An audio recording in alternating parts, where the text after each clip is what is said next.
Therapy Chat Podcast, episode 54. This is the Therapy Chat Podcast. The information shared in this podcast is not a substitute for seeking help from a licensed mental health professional. And now, here's Laura Reagan, LCSW-C, with today's episode.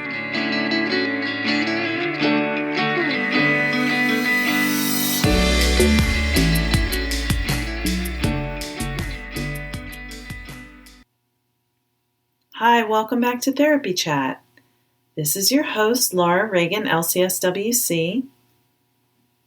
In today's episode, I'm going to talk about something in popular culture, a TV show called Mad Men, which is on AMC. Mad Men's not on anymore, but you can still watch episodes of it through various places, and I don't want to say exactly where because I'm not sure. I think it depends on when you're listening to this. I first caught a lot of the past episodes on Netflix, and then I hit a certain point while it was still being aired that it wasn't available on Netflix, so I had to watch it when it came on AMC, but now it's not airing anymore. So you have to check your local resources if you do want to watch Mad Men that you've never watched. And if that's the case, caution, this episode is going to contain some pretty important spoilers. If you haven't ever watched and you decide you want to after listening, I apologize for the spoilers, but I will say that I think it's still worth it because the way the characters are developed in this show is pretty amazing. It's quite unusual. I mean, when I first heard about Mad Men, I heard, the show is all the rage, everyone's watching it, and it was really about the characters are so beautiful, the fashions and sets, the design of the settings where the characters are living and working are so accurate to that time period, the 50s and 60s, and the whole cultural thing of how the characters drink alcohol at work and all of the sort of stereotypical 1950s and 1960s cultural norms that it represented. And I was like, oh, yeah, big deal. Like, I don't really care about that. But I don't know, something made me decide to go ahead and start watching it anyway. And when I did, I was like, oh my gosh, this is the most powerful and accurate portrayal of trauma that I've ever seen on a TV show. I've worked with people who've experienced childhood trauma now for 14 years in some way, shape, or form. And I'm pretty familiar with how it can affect people. So if I came across this guy, Don Draper, the main character, in my practice, I would not be surprised to learn that he has the history that they explain and that they show for us on Mad Men. For reference, in the last episode of Therapy Chat, episode 53, I talked about secrecy, shame, and the shadow. And I talked about how our secrets that we feel ashamed of become our shadow. The shadow is the unconscious parts of ourselves that are really out of our awareness, but they're kind of driving our behavior. It's patterns we reenact over and over in relationships, whether with our friends, our romantic partners, our coworkers, or ourselves. You can hear all about that if you want to go back and listen to episode 53. And I was referencing a lot of the information that was shared in episode 38 by Renee Beck, who talks about her work using dream work and tarot to help people get connected with their shadow parts. Then in episode 40, Lourdes Viado talked about the shadow in midlife and how it can be what's driving the bus, and you're kind of in the back of the bus just along for the ride. You don't even really see what's going on, and it's so much out of your conscious awareness. And then in episode 42, Carrie Nola, who is an intuitive healer and coach, talked about her Messages from Shadow Oracle deck, which she did a shadow reading to talk about the energy that was present in that episode. And I've found the shadow deck to be very powerful. In fact, just in a couple weeks, I'm heading over to San Diego to spend some time with Carrie and a bunch of other wonderful healers, and we're going to learn more about using the shadow cards with clients, because I have a deck, but I don't even feel like I'm prepared to use it yet because I think it's so powerful. I want to get it right if I'm going to bring that out during sessions. So, back to talking about Mad Men. I just really wanted to explore the character of Don Draper and how he is portrayed by the wonderful Jon Hamm, the actor who plays him, very masterfully demonstrating what an adult with childhood trauma can feel like and how they can look in terms of their interactions with their world. I think it's really interesting on many levels. It's not really just about the TV show, because some people watch that show and they go, man, this guy's a jerk. And he's not really likable. He's handsome, but I don't even want to watch this show because he's kind of self-destructive. And that is true. But when you watch, you see how his experiences have shaped him into the person that we meet when the show begins. The next episode 55 of Therapy Chat, I'm going to be interviewing Hillary Jacobs Hendel, who is a psychologist in New York City, and she was a consultant on Mad Men. She helped inform the portrayal of the characters, and she'll tell you how this all came about, but the way I see it, it's clear that a mental health professional was involved in at least, kind of approving, yes, this is an accurate portrayal, because, like I said, it's just such a fascinating study of how childhood trauma can affect people and really just influence the way the person feels and lives for the rest of their lives. Of course, knowing that childhood trauma can cause so much pain long term, that might be scary to hear, but the truth is, if you realize that the way you feel is related to childhood trauma, it's very hopeful because you can heal from the effects of childhood trauma.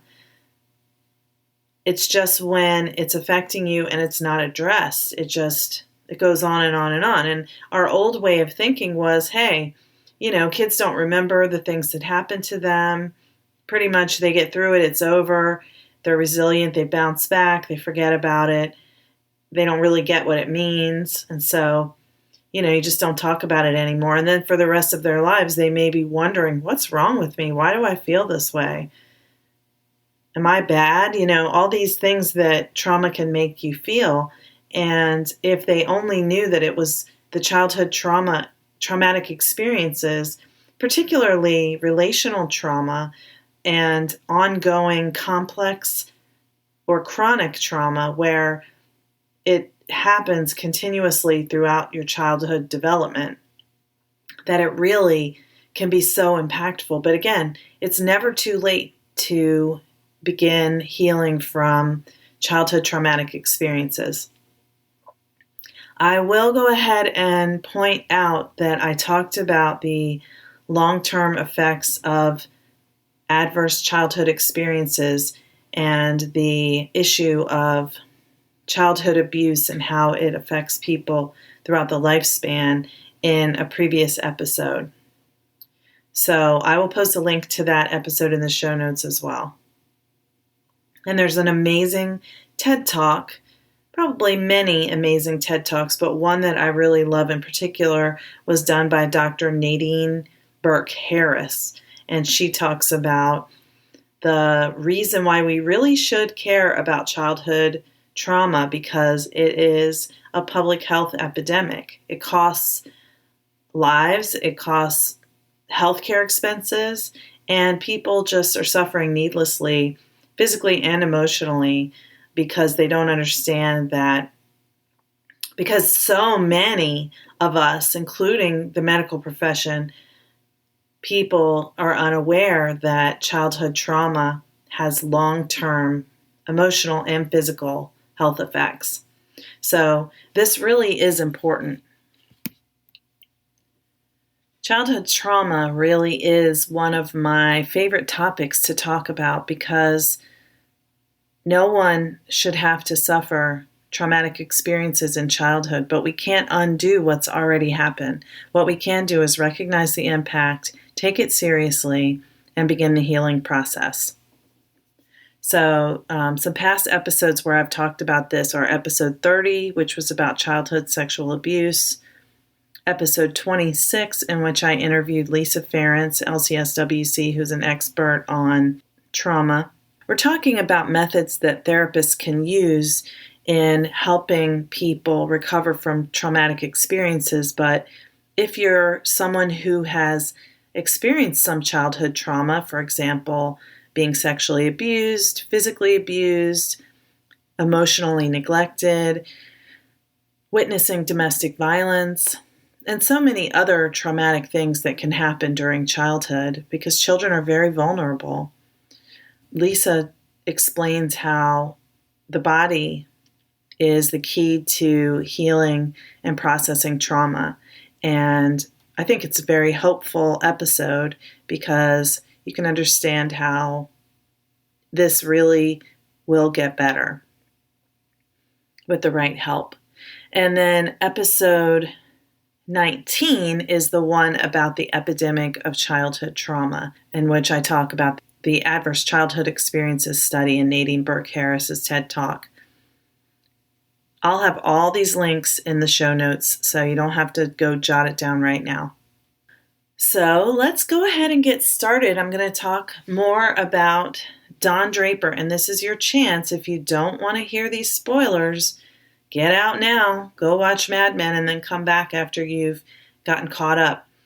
But when the show begins, we see Don Draper, and he's a mid to late 30s, maybe early 40s, businessman working in an advertising agency. Very glamorous job. He's making tons of money. He has a beautiful wife, Betty, 2 children, and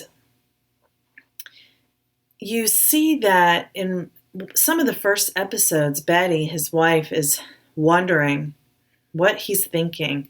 She's like, "Who are you really?" She just feels like she doesn't know him. And you get the impression that Don is a very closed-off person. He seems to be closed off from close connections with his coworkers and his wife. But then he has this mistress who seems to understand him better, and he is more open with her, but their relationship is just basically sex. He acts like a different person with her. And pretty soon we realize that he isn't very connected. You don't know much about his earlier years, but this guy shows up and he's like, you realize that he's like a younger brother, maybe stepbrother. They seem to have different mothers. And he's trying to reconnect. And he's like, "Oh my gosh, it really is you." And Don's like, "What do you want? Are you after money? Like, you got to go away. You know, you can't show up here. My life is different now. You got to just disappear." And his brother's so hurt. You can tell that he was like a much younger brother who really looked up to him, maybe about 20 years younger. And he ends up killing himself. And you don't really know why. And then you see Don discovers that, and he doesn't show any effect, but of course anyone would have a reaction when they witness someone's suicide or, find someone who has died by suicide. So you're wondering, what is this guy? He's just so cold and uncaring. So I can see why people are like, man, this guy's a jerk. You see him drinking really heavily. He's drinking at the office, which seems to be a norm among his peers. But you get the impression that his coworkers and the people who work under him respect him and admire him for his talent, but they don't really think he's a very nice person. They don't understand him, and a lot of times they think he's kind of weird. He's a workaholic. He doesn't seem too engaged with his family. He kind of treats his wife as if she's a child, which may be partly cultural, but he's not treating her with respect. He's not opening up to her, and her opening up to him, he's just sort of seeing as, she needs to go see a psychiatrist. He doesn't show his emotions other than anger. So what we know now is that Betty is having feelings that are normal, and she's expressing them, and Don is so closed off, he acts like there's something wrong with her because she's feeling upset. So we get to see a little bit more about Don's childhood experiences, and basically we learn that he grew up very poor. His father is some kind of con man or someone who travels from place to place and tries to trick people into giving him money. He's physically abused, and at some point, his mother is not in his life, but he ends up living in a brothel with his father and another woman who, I'm guessing she's either a prostitute or she's the madam who runs the brothel. And, you sense that there's a lot of shame around that. And also it's a very, a lot of inappropriate exposure to sexuality before one has the maturity to understand. So that's not a very healthy environment for a child to be thriving, where they can play and learn and be doing the tasks of childhood development that children need to master in order to move on to the next stage of development. Rather, he's kind of in survival mode. He doesn't have a real strong attachment figure. And then somewhere along when he's around maybe 10, 12, he has his first sexual experience, which is with one of the women who works in the brothel. So, in my view, I'm not sure that this is how it was meant to be portrayed, but the way I see it, he's basically being sexually abused by a woman. He's a child and she's an adult, an older adult, like nowhere near his age, maybe in her 30s or 20s. And so, you see his innocence, but this is his first sexual relationship. People often think that when an adolescent or teenage boy is sexually abused by an adult woman, that there's no harm, and that's not true. In fact, if we look at the ways that women sexually abuse boys and adolescent males, it is seen as, like a seduction, a boy's fantasy come true. But it's harmful and it's a traumatic experience. It's confusing, and it is experienced as a sexual abuse because there's an abuse of power. It's not an equal consensual relationship. Now, when I say it's experienced as sexual abuse, I mean it's a traumatic experience which can affect someone throughout the lifespan. I'm not telling anyone how to feel about their own experience because each person is the only one who knows how they feel about their own experiences. But oftentimes people have been through traumatic experiences that are affecting them, and they don't realize that that's why they feel the way they do. So I think if we recognized more often that boys are sexually abused not only by men, but by women too, and of course, it goes without saying, it's a little off topic, but it goes without saying that women can rape men too, not just boys and adolescent males, but adult men can be raped by women also. So for many people who've had that experience, they don't really know how to name why they feel inadequate, why they feel a lot of shame about sex, confusion, and traumatized. So you can see one of the problems that Don has in his adult relationships is that he operates from a place of shame when it comes to sex.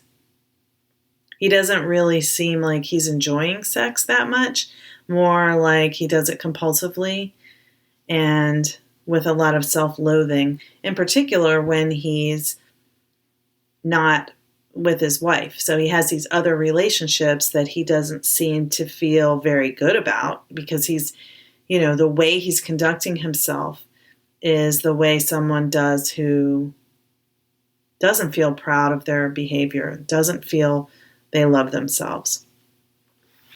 And these are some of the common ways that people who've been sexually abused in childhood can feel. Not everyone feels that way, but this can be a common experience for many people. So later in the show, you see that Don isn't really Don Draper, the Korean war hero, that he has the medal to prove, but actually he was a private and they experienced an attack in the war, which is, of course, another traumatic event. And the injuries that the people in his platoon or regiment experienced were so severe that he ended up, his lieutenant, who was his commanding officer, ended up being so badly injured that they couldn't identify who he was. So he wakes up in a hospital. Don's injured too. Well, he's not Don. He has a different name, but he wakes up in the hospital and they think he was the lieutenant. And at first he goes to correct them, but then he realizes, wait a minute, the lieutenant already died, and my life is way better if I'm lieutenant, an officer who was injured in war and I can get out of this war, than it is if I'm a private. And I didn't choose this, but they made this mistake and maybe I will go with it. So right there, he makes a moral decision that many people would be absolutely horrified by and disgusted and feel that he's really a bad person for doing that. And yet, people who have experienced traumatic things, and if this were real life, he's in a traumatic, he's probably in shock. He's recovering from a traumatic experience himself when he wakes up in the hospital and, he witnessed all of these people dying and his life was in danger and he was injured. And so he's not really in his problem-solving, logical state of mind. He's in a shocked, traumatized state of mind, and he makes the decision to go ahead and take that identity. So when we meet him, he has the identity of Don Draper, the lieutenant, and they don't really explain how he came to rise through the ranks in the advertising world, but he's well established as Don Draper. He's got this new identity. He's going with it. It's working for him. And meanwhile, he's kind of got like this double life, because the only person who knows that he isn't really Don Draper is the real Don Draper's widow. Or maybe, I think it's the wife. It might be other family members. Not all of this is said completely explicitly. They go back to the past and show you kind of out of the blue, and you see like a snippet of what went on. So he's staying in touch with her, and she's basically giving her blessing, knowing that he's not the real Don Draper. But I don't know if he's paying her off, or she's like, what's the difference? It's not going to bring him back anyway. So, it doesn't hurt me any, and you might as well just go and live your life. You've been through some really bad stuff. But she's also one of the only people who he can be truly real with. And she seems to be very accepting and kind to him. So one of the things that stands out for me is how people who have experienced traumatic events sometimes make decisions and take actions that other people are like, why would they do that? That nobody should do that. Like, you got to know better. How can you do that? That's morally wrong, or that's just stupid, or whatever. Or how would he even think he's going to get away with it? But when you have experienced trauma, your prefrontal cortex, where you do your problem solving and logic and planning, is literally offline. Bessel van der Kolk shows this in the book, The Body Keeps the Score. They tested which parts of the brain are lighting up when someone is remembering traumatic events, and the prefrontal cortex, where we do our planning and logic and problem solving, is not lit up. The part that's lit up is the fight or flight or flee. The brainstem, the most primitive part of the brain, is making the decisions. So when you're operating with the primitive part of your brain, you're not making the logical decisions that people would make when they're not under duress. So that was one of the things that stood out to me about the way they portrayed this. Another is, throughout the show, Mad Men, Don will be at work, he'll be at home, he'll be with one of the women that he has extramarital relationships with, and when he's not heavily drinking to numb himself, and even sometimes when he is, he'll have flashbacks. Something just happens and all of a sudden he's remembering the past. And when that happens, he's pretty much lost to the people that he's with. He goes away in his mind. He's reliving those experiences. And because he has so much secrecy and shame, he can't tell anyone. He doesn't want anyone to know that he was raised in a brothel, because the people who he's hanging around with were raised in living on Park Avenue and, living in Connecticut, being raised with house servants and, very wealthy people, having gone to Ivy League schools and really in a completely different socioeconomic class from him. So he's pretending. And if he were to say, I grew up in a brothel, I don't remember my mom, my dad was a con artist, he wouldn't belong. He wouldn't fit in. And basically all he's doing is hungering to fit in. We all need to have that feeling of belonging. That's what we all crave. It's a human need, connection.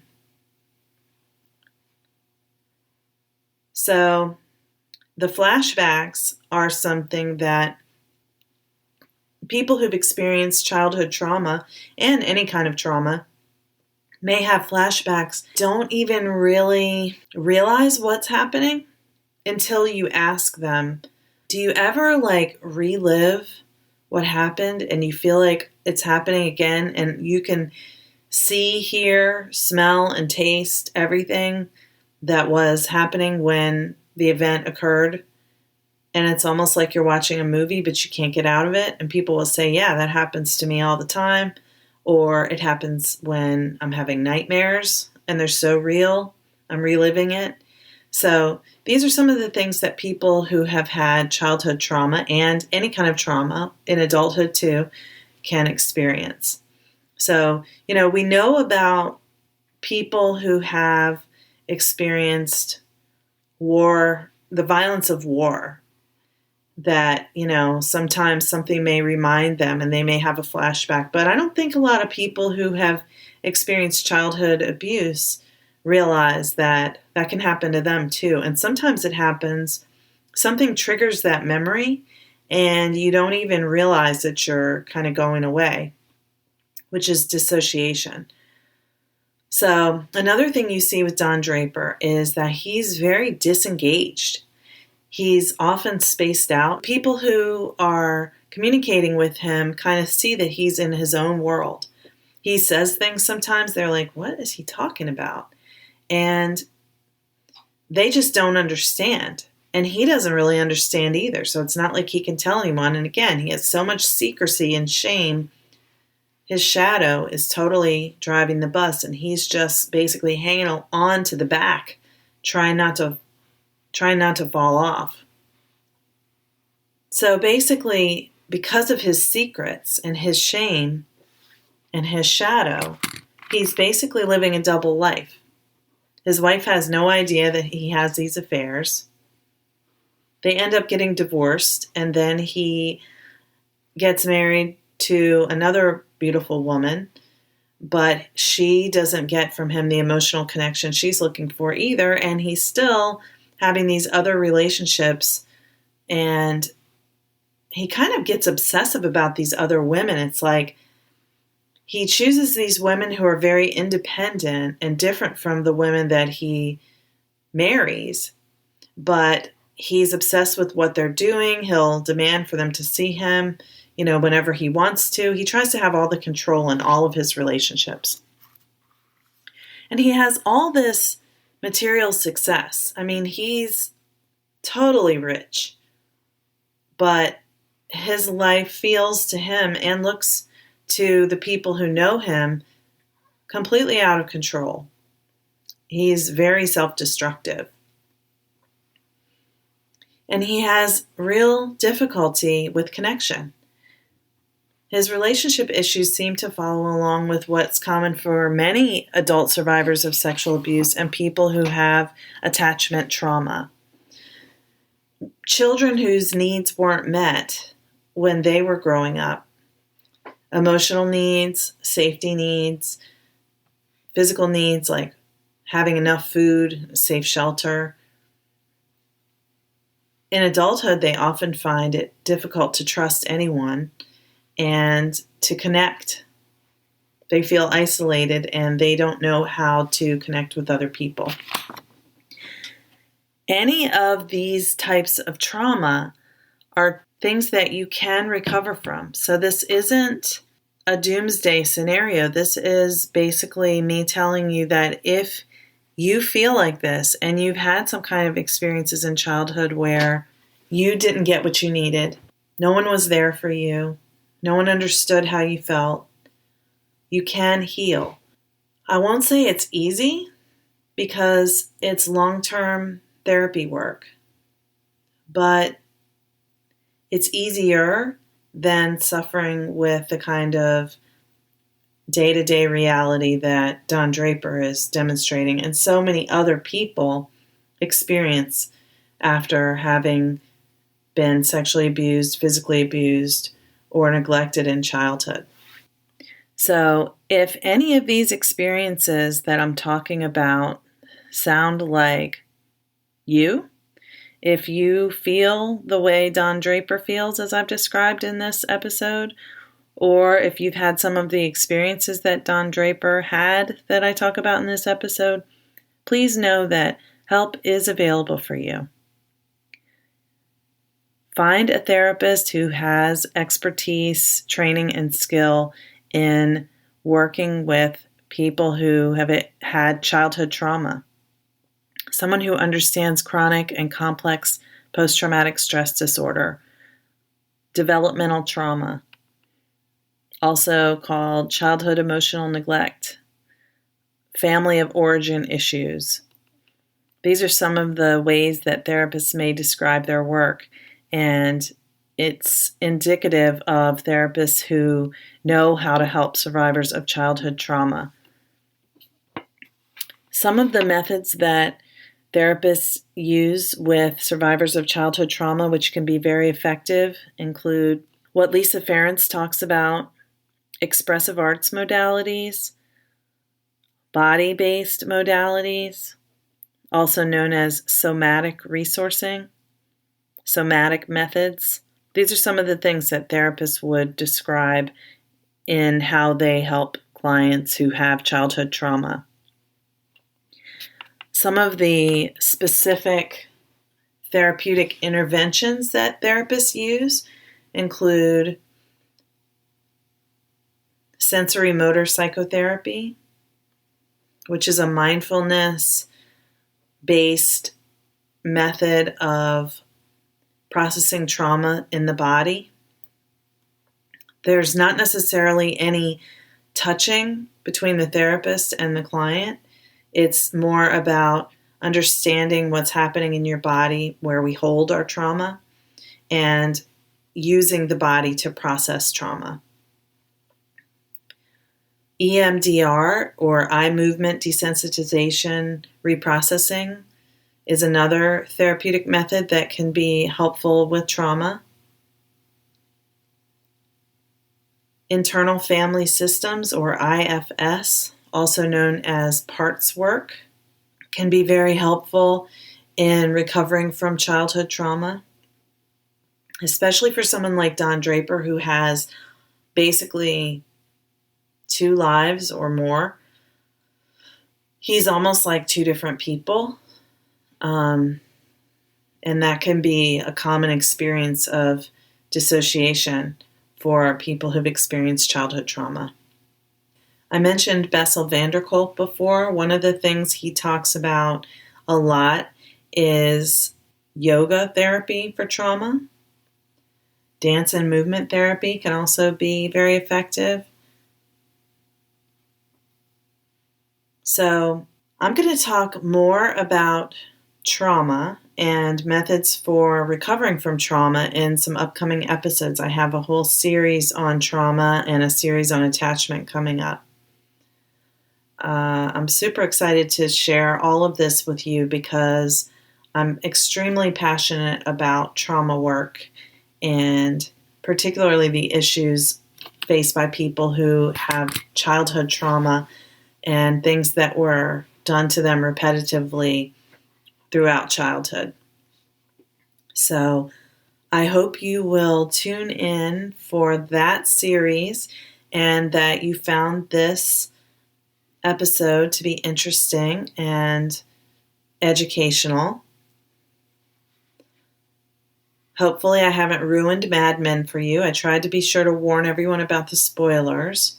And I thank you so much for listening to Therapy Chat today, and hope you'll go to iTunes and leave a rating and review and subscribe so you can receive all the latest episodes. Thanks so much. Hey everybody, it's Laura Reagan here. Just wanted to let you know that because of some technical difficulties, my interview with Hillary Jacobs Hendel, the psychologist in New York City I mentioned who consulted on Mad Men and does a lot of other great stuff, that episode won't be coming out next week, so look for that in the future. Thank you for listening to the Therapy Chat Podcast with Laura Reagan, LCSW-C. For more information, visit Laura's website at www.laurareaganlcswc.com.